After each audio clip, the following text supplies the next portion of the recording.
இப்படி ஒரு கேக் ஸ்பாஞ்சை வந்து இந்த லோகத்தில் யாருமே வந்து பார்த்துருக்கவே மாட்டீங்க. இப்படிப்பட்ட ஒரு ஸ்பாஞ்சை செஞ்ச பேக்கர் யாருன்னா அது நான் தான். ஓவர் வந்து மிக்ஸ் ஆக விட்டுட்டேன் போல்.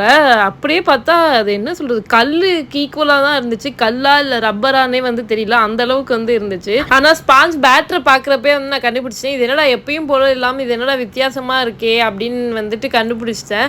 அப்பயே தெரிஞ்சு போச்சு இந்த இது வந்து ஃப்ளாப்பு தான், சொதப்பிட்டோம் எதையோ. சூரி பரோட்டா காமெடி மாதிரி இந்த கோடெல்லாம் செல்லா திருப்பி ஃபர்ஸ்ட்லேருந்து போடுங்கடா அப்படின்ற மாதிரி திருப்பி ஃபர்ஸ்ட்லேருந்து பேட்டர் ரெடி பண்ணி வந்து ஸ்பாஞ்ச் வந்து ரெடி பண்ணேன். பட் இந்த டைம் வந்து ஸ்பாஞ்ச் வந்து எப்பயும் போல் வந்து சூப்பராகவே வந்துருந்துச்சு.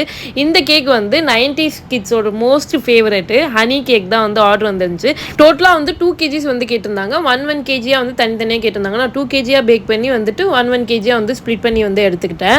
இந்த ஹனி கேக்கு பார்த்தா அப்படியே வாயெல்லாம் வந்து ஊறுது. எனக்கு கேக் பண்ணுறப்ப கூட ஒன்றுமே தெரியல. இப்போ இந்த வீடியோவில் வந்து பார்க்குறப்போ ஐயோ அப்படியே வந்து டெம்ப்ட் ஆகுது. உங்களுக்கு எனக்கு மாதிரியே வந்து டெம்ப்ட் ஆகுதுன்னா கீழே மறக்காமல் வந்து ரெட் டாட் கமெண்ட் பண்ணுங்கள். 2 ஹனி கேக்கையுமே வந்துட்டு பீசஸாக வந்து கட் பண்ணி கொடுத்துருங்க. துபாயோ அபுதாபியோ ஏதோ ஒரு கண்ட்ரிக்கு வந்து எடுத்துகிட்டு போகணுன்னு சொன்னாங்க. ஸோ நான் வந்து அவங்க கேட்ட மாதிரியே வந்து பண்ணி கொடுத்துட்டேன்.